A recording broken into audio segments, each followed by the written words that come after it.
Police spent much of the day scouring the landscape by air, looking for signs of a meteor impact point, but no luck. Now they'll concentrate on that taped phone call and attempt to locate the caller. The search for the UFO is over for the time being. And Rick Chambers is back from Winchester and in the newsroom now. Rick, what about that tape? Is it legitimate, and have you heard it? Well, P, I have heard it. It's hard to say whether it's legitimate right now or not. That's what the investigation will be all about. But I did get a chance to hear it. They're not releasing it, though. And without giving away too many details of it, the man on the other end of the phone seemed genuinely concerned that he was creating quite a stir all over the countryside with his fireworks.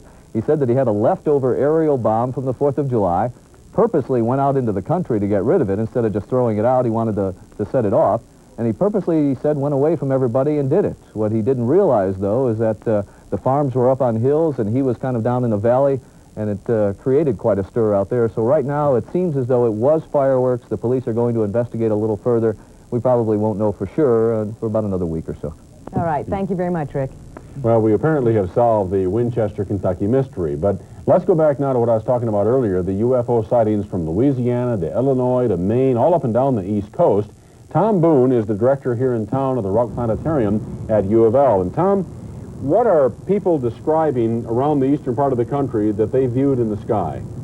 Well, depending upon what part of the country you're in, there are those that said it looked like a teardrop elongated to a hot dog, and then the hot dog turned into a spiral bit of gas. There are other people who said he just saw a hazy patch of bright light in the sky. Another person said he saw the crescent moon, apparently wasn't a moon, looked like a crescent moon behind the hazy cloud, and the patch of cloud moves and moves and moves. The length of time that this has lasted goes anywhere from 10 to 15 minutes, but we have an actual recording of an astronomer who said he timed it as lasting for as long as 8 minutes. Now, you have an affiliation with the Smithsonian Institute in Washington. What are the people there saying? The people there are just about as confused as we are. We have solved one problem, though, and the problem is that we know now that we don't have a unique situation here where we had the only sound, because all day long we thought that Kentucky had the only sound and everybody else had just seen it. Now we know a bit differently. They think that perhaps it was related to space, perhaps a satellite that exploded in space, perhaps a launch that didn't succeed, and in my own personal opinion, it might be a possibility that it's a classified sort of thing. We may never know exactly what it was, but whatever it was, they saw it all the way from Maine to Louisiana to New Jersey, and we've talked at the planetarium with people from all over the southeast today, and each of them has reported many, many calls. NORAD says that there's not been anything coming to space. The satellite has not come in from outer space. Other people that say that there has been no information at all as far as being a weather balloon or as being barium gas. They can find no one that's released any barium gas. So as a result, the Smithsonian is just about as confused as we are. Well, I guess everybody will be watching the skies tonight, won't they? I guess they will, and they can see the Perseid meteor showers for about the last time tonight. Well, Tom, thanks for being with us tonight. Have a good evening. Yard, Craig Edwards. I'm working on my tan right now. Actually, the sun is still shining. It is a little on the warm side out here, but not totally uncomfortable. As a matter of fact, the weather for the next 3 or 4 days looks pretty nice for fair going, as the fair will get underway for tomorrow. I'm sitting at the WAVE booth, that we might call it. It's out in the open right here. It's a little set that we've prepared to bring live coverage of the fair to our audience every night at 6, also at midday. So we're going to be visiting with the folks quite a bit from right here. And as a matter of fact, we're going to have some special guests joining us here during the course of the fair. We'll get into all of that at a later time. As a matter of fact, the fair starts tomorrow. In the meantime, let's talk about what's going on right now. It's 84 degrees right now, and that temperature has been the same for the past hour or so. The high temperature for the day, 84 degrees, and the low temperature for this morning, 61 degrees. Current humidity level standing in at 49%. That's not bad for August. Winds are from the east at 5 miles per hour. They feel pretty good. And the winds have continued from the east most of the day, and they will tomorrow as well. Pressure 30.01. It's falling. As far as the air quality is concerned, slipped into the moderate category at 60. And we've obviously had no rain for today, and for the year, we're still about 5 inches below normal for this time of the year. Other temperatures across Kentucky and Indiana look like this right now. We're looking at 81 degrees over in the Covington area, 84 degrees over in Lexington. That's also the case down in Bowling Green right now. 82 degrees over in Jackson, Kentucky. 79 in Indianapolis. Evansville has 84 degrees, and it's 84 degrees in Paducah right now.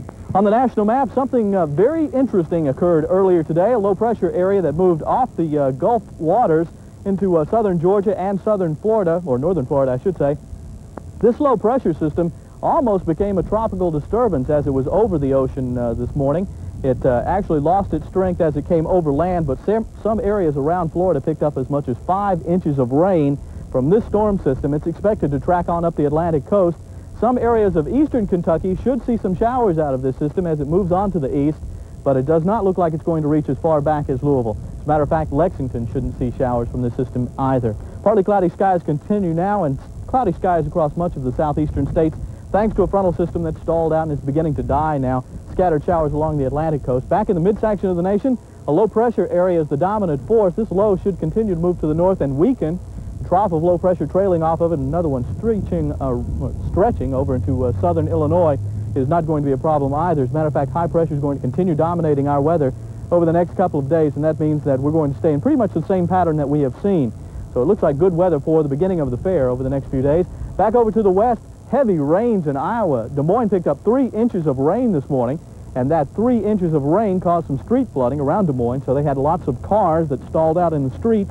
Some areas of Iowa have picked up 5 inches of rain today, so a lot of heavy rain has occurred in this area, stretching all the way back down into parts of Arizona, southeastern Arizona especially, getting some heavy rain. They had a flood watch in effect earlier this evening, and it looks like that's going to continue on a little bit later as well. High pressure is beginning to build into the northern Rockies, and that high should continue to move on into the east, clearing skies for much of the country after we get this low pressure system out of the way as it moves into parts of the northern Great Lakes. Our forecast for tonight looks pretty good. We're calling for partly cloudy skies once again. The low temperature overnight should drop down to about 63 degrees. So it's going to be a pretty nice night all in all. For tomorrow, partly sunny skies. Look for 85 degrees for the afternoon high temperature. Looking further for tomorrow night, once again, partly cloudy skies will come into play. 65 degrees for the overnight low.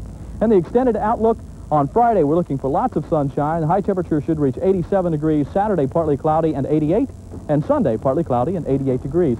This time of the year, it's hard to do much better than that in August, so the fair looks like it's going to open under pretty good weather. So, Craig, I'll be out there with you tomorrow night. Do we have a good location? We've got a prime location. We're right in front of the center, and as a matter of fact, all kinds of exhibits are nearby. So, Don, when you're out here, you can just slip over and pick up a hamburger or anything like that. Great. It's great. Okay, we'll save my seat. Okay. Okay, great.